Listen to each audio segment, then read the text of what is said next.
বিএনপির ভারপ্রাপ্ত চেয়ারম্যান জনাব তারেক রহমানের পক্ষ থেকে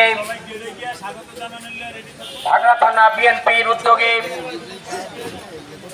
ঈদ উপহার সামগ্রী বিতরণ কর্মসূচি এখন থেকে অল্প কিছুক্ষণের মধ্যেই শুরু হতে যাচ্ছে। আমাদের সংগ্রামী নেতৃবৃন্দ কিছুক্ষণের মধ্যে আমাদের মাঝেও এসে উপস্থিত হবেন। আজকের এই ঈদ উপহার সামগ্রী বিতরণ অনুষ্ঠানে প্রধান অতিথি হিসেবে উপস্থিত থাকবেন ঢাকা 16 আসনের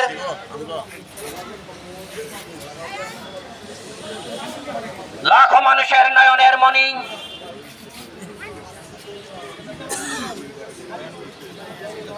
দেশ নায়ক